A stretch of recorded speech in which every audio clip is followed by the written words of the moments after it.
Hallelujah, hallelujah. Hallelujah.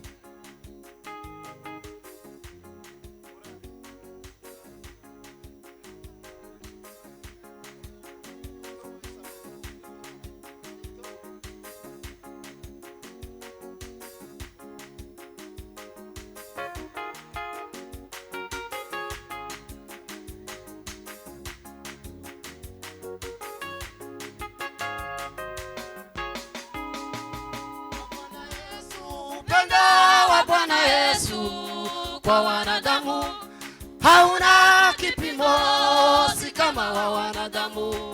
Bwana Yesu akamuuliza Petro, je, Petro wewe wanipenda? Upendo wa Bwana Yesu kwa wanadamu hauna kipimo, si kama wa wanadamu. Bwana Yesu akamuuliza Petro, je, Petro wewe wanipenda? Naye akamujibu kwa ujasiri, kwa kweli mfalme wangu mimi nakupenda. Naye akamujibu kwa ujasiri, kwa kweli mfalme wangu mimi nakupenda. Yesu akamtazama Petro na kumwambia, kabla ndogo haijawika utakuwa umeshanikana mara tatu. Yesu akamtazama Petro na kumwambia, kabla ndogo haijawika utakuwa umeshanikana mara tatu. Oh, upendo wa wanadamu, upendo wao si kama maua.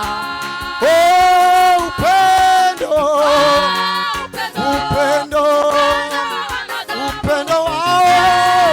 wao ni kama maua. Oh, upendo wa wanadamu, upendo wao ni kama maua.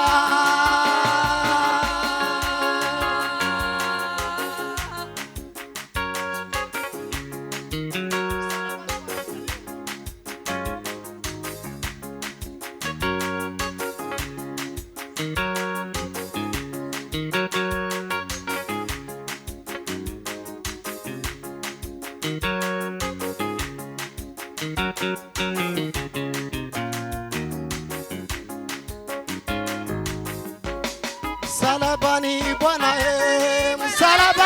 Bwana Yesu aliomba, Eloi, Eloi lama sabakthani. Kwa uchungu mwingi Bwana Yesu alisema, Baba yangu kwa nini umeniacha? Msalabani Bwana Yesu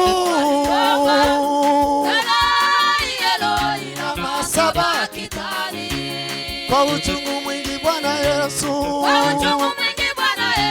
aliomba, Baba yangu kwa nini umeniacha? Hakujali na mateso hayo aliyoyapata pale Kalvari. Hakujali na mateso hayo aliyoyapata pale Kalvari. Alikuwa na lengo. Haleluya. Ilikuwa ya kukomboa wanadamu. Alikuwa na lengo moja. Lengo moja tu. Bwana Yesu na lengo hilo ya kukomboa wanadamu. Kwa kazi hizo ulizozifanya, asante kazi hizo ulizozifanya, Yehova, asante Mungu wetu kwa kazi hizo ulizozifanya, twasema asante Mungu wetu.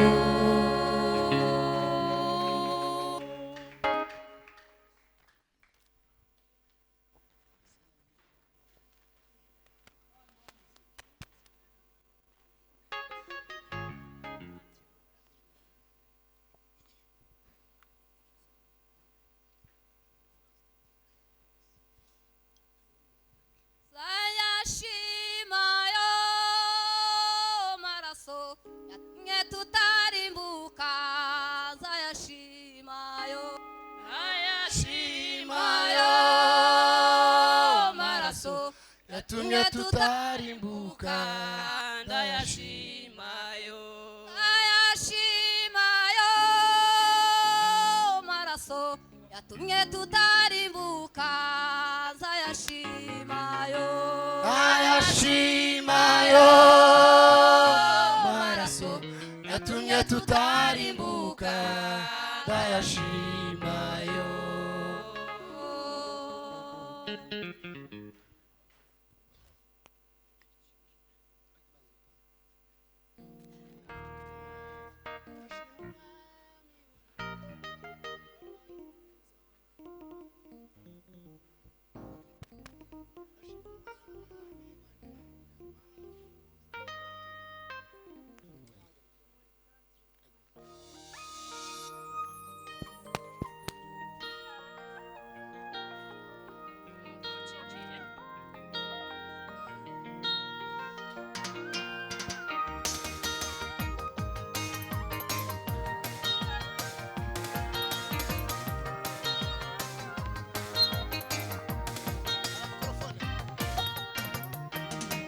Ashima umwami wanje wabaye umuza w'abatu n'Imana.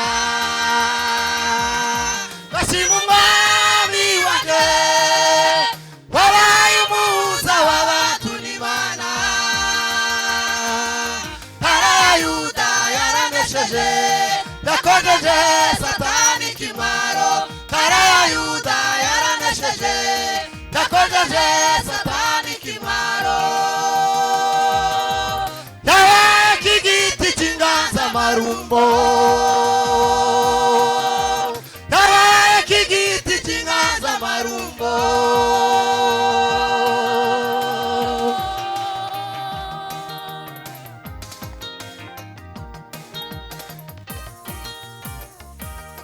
Igiti cy'inganzamarumbo ninde? Ni Yesu umwana w'Imana.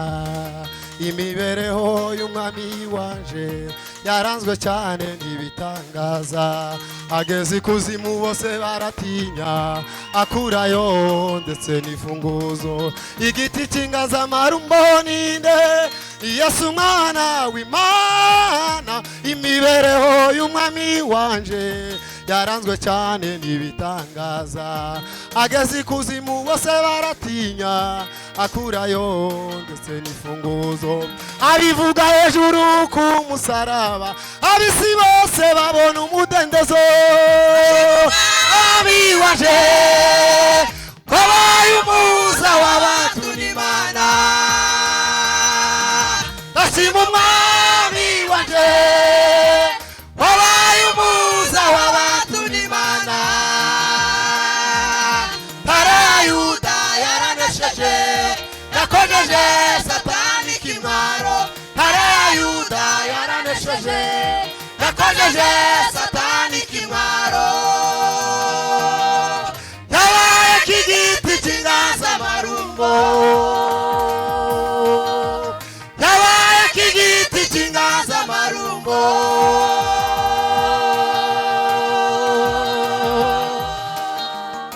Amen.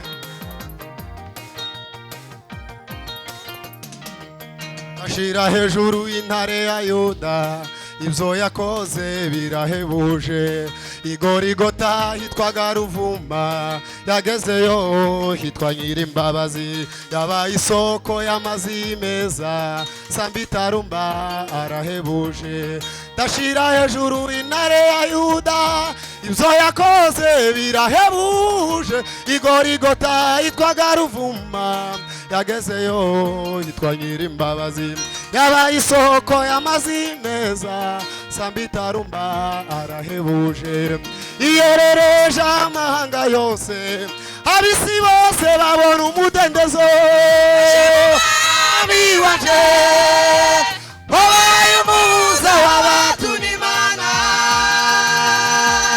ndashima Umwami wanje wabaye umuhuza w'abantu n'Imana. Ntare ya Yuda yaranesheje, yakojeje Satani kimwaro. Ntare ya Yuda yaranesheje, yakojeje Satani kimwaro. Yabaye nk'igiti cy'inganzamarumbo, yabaye nk'igiti cy'inganzamarumbo, yabaye nk'igiti cy'inganzamarumbo, yabaye nk'igiti cy'inganzamarumbo.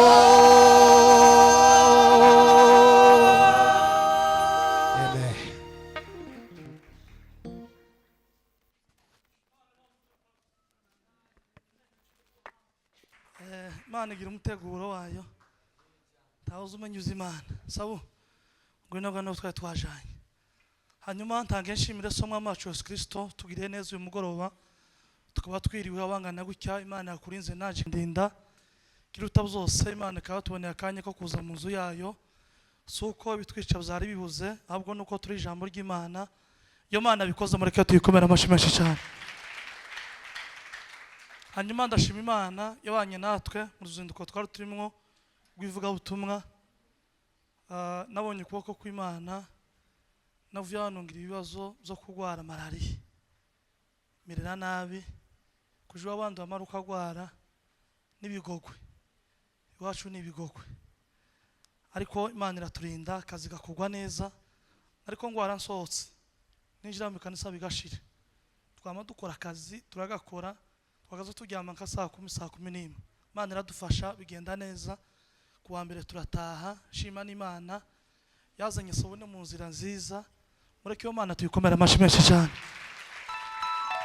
Kubera ko narasenze, twari tuririya ngira Imana, kubera ko ntari yagiye nyine nako kwari kwiza, ariko agenda agira amasekuse.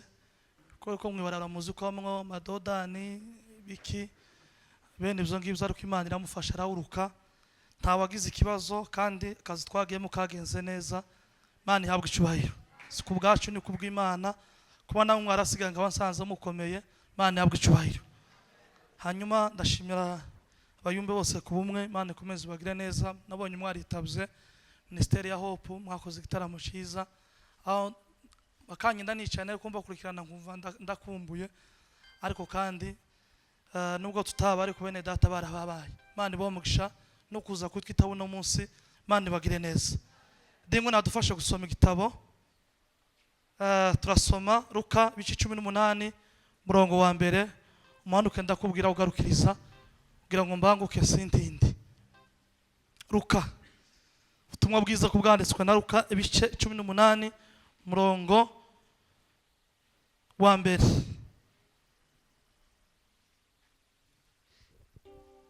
Ubutumwa bwiza bwa Luka 18 umurongo wa mbere.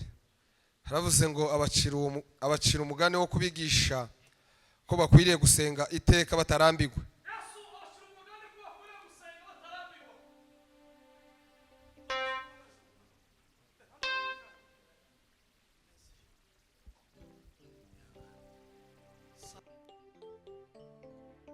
Haleluya. Mbabazi nafata yindi na Peter na Lariso.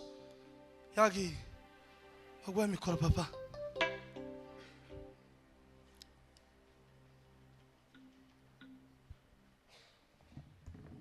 Soma papa. soma muri iPad ya biganiro bimeze neza.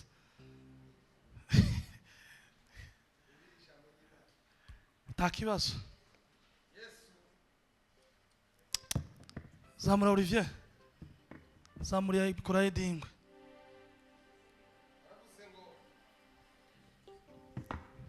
Fati papa. Fati nta kibazo. Kugira ngo mbanguke. Aravuze ngo Yesu acira abigishwa be umugani. Yesu acira abigishwa bibe umugani kugira ngo abumvise ko bagomba guhora basenga ntibacogore. Kandi abumvise ko bakwiriye guhora basenga kandi ntibacogore. Aravuga ati mu mujyi umwe habayeho umucamanza. Mu mujyi umwe habaye umucamanza utatinyaga Imana. Kandi ntagire n'umuntu yitaho. Muri uwo mujyi hakaba umupfakazi wahoraga aza kumubwira ati Bibiliya iravuze ngo muri ico gisagara hahoraga aza umupfakazi kumubwira ati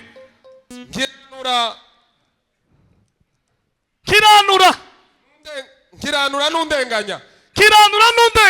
Uwo mucamanza akabyigirira. Akabyangirira. Hahita igihe agezaho aribwira ati nubwo ndatinya Imana bwose singire n'uwo nitaho.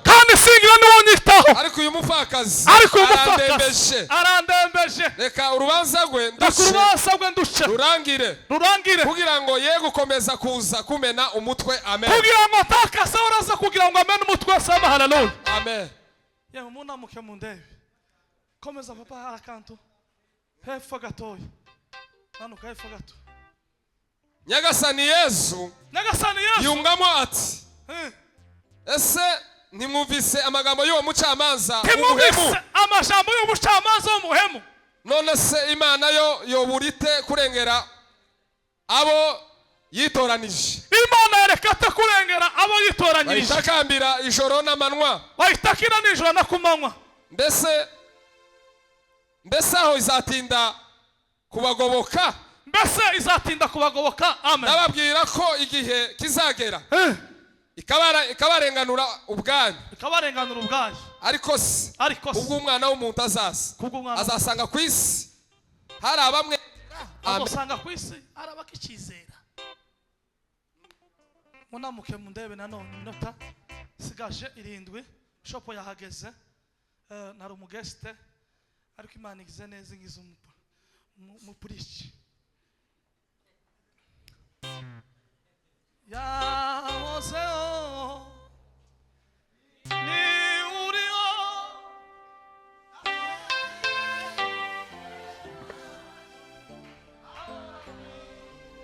teka yahozeho ni uriho dashiraga ibyacu ahora witeka sikigihembwe ngwashire nashira ku mwaka sigikinye jana sigikinye ihumbi ahora witeka. Sama haleluya. Haleluya. Samani haleluya. Haleluya. Tugaho ijambo rivuga ngo amasengesho ngiziri tugeza mu bisubizo byacu. Amasengesho nk'inzira idushitse iyo tuje. Amasengesho nk'inzira igushitsa muri bya bindi wifuza. Niba ushaka kugera aho wifuza senga. Niba ushaka kugera aho ushaka kugera. Niba ushaka kugera ahantu uzora utekereza ngo sano hantu man zo wagezwa niki. Niba ushaka kuba mu buzima wifuza kuzobamo bwiza senga. Dusonye amagambo y'Imana Bibiliya tubwiye amakuru y'umugore w'umupfakazi. Kandi umupfakazi yari afite umuntu n'umwe wamurengera. Yari afite umuntu wamurenganyaga bahora azabwira ngo amugirire nabi. ngo ahaguruka afata urugendo. Komantere zivuga ngo yagira akana ngo akagaheka akaja ku mucamanza, ngo akamubwira ngo umucamanza ndengera ku mwanzi arashaka kungirira nabi, ni nkaho yarashaka kumwaka itongo umugabo yamusigiye. Titwavuga ngo amen, ariko ngo kwikirije twavuga ngo haleluya, haleluya, haleluya, Amen. ngo aramutakira igihe kirekire ngo ntiyamwumva, bari kwa mufakaza ngo ntiyashika intege, ngo aratitiriza, aratitiriza. Amasengesho ni ugutitiriza, gusenga ni uguhozaho, kandi gusenga ntibaza bakuvuga, gusenga baza bagukora.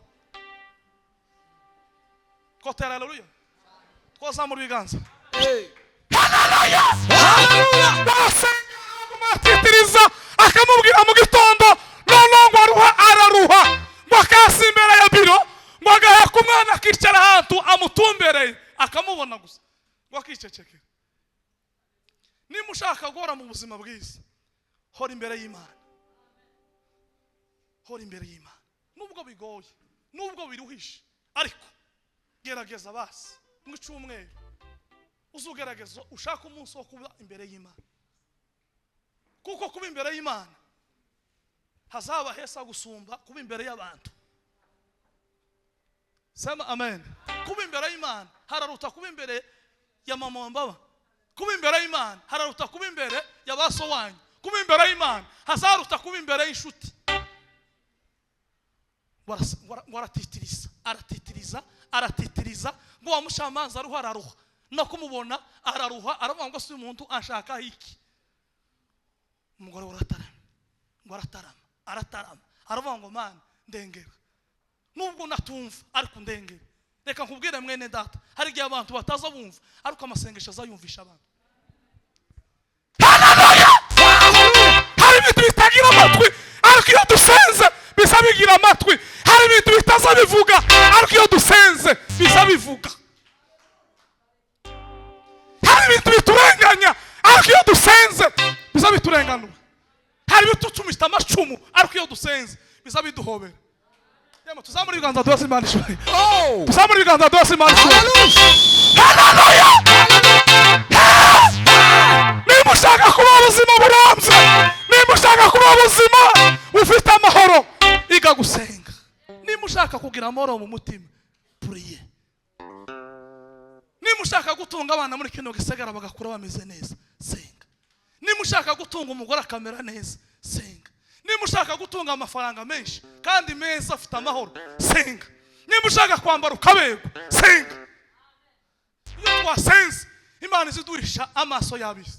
Nubwo kwambara ishati y'ibihumbi 5 izikubera, nubwo kwambara igitenge gihendutse gashwashwa, uzuyambara umugore wambaye bazerisha akabangamirwa, we wambaye gashwashwa ukaberwa kubera amasengesho. Agira uwundi umwambaro azatwambika amasengesho, amasengesho. Agira iyindi sura azatwambika amasengesho, agira ukundi azatugira. Haleluya, amasengesho kagusenga. Senga uzugira ngo ninde uzokurengera. Nta muntu n'umwe ugufite imbabazi, nta muntu mwese ugufite imbabazi. Ikintu gusa kimwe cyo kurengera, ikintu kigufite imbabazi ni amavi yawe, kuko nta munsi amavi yawe azoguhunga ngo wayapfukamishije. Yo, haleluya. Nta munsi n'umwe y'amavi azoguhunga muvye, nta munsi n'umwe y'amavi azoguhunga ngo wayapfukamishije wasenze. Niba ushaka n'ikintu kigufite imbabazi naya mavi uzuyapfukamisha, winginga Imana ubwira ngo mana uyu munsi ndakweretse mana, uku kwezi uyu mwaka ndakweretse mana, agahanga kanje abana banje barinde tuzosoza umwaka amahoro.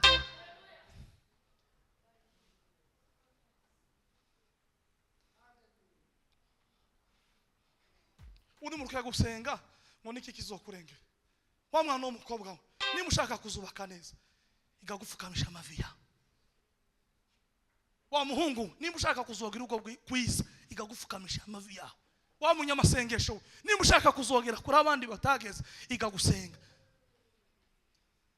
Haleluya, haleluya. Ntabwo amasengesho bayapimira mu gisirimba, ntabwo amasengesho bayapimira no kuri podium. Amasengesho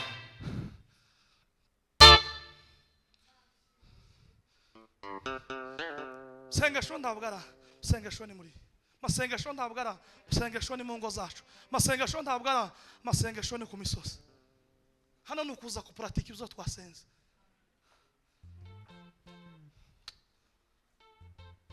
Zabana nawe, zabana nawe, zabana nawe, Mukiza, zabana nawe,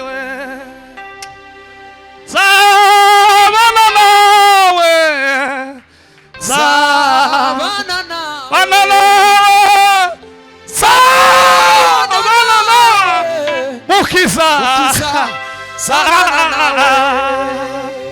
Nushaka kugera utaragera uzatuma amasengesho. Nushaka kugera handi yananiranye uzatuma amasengesho.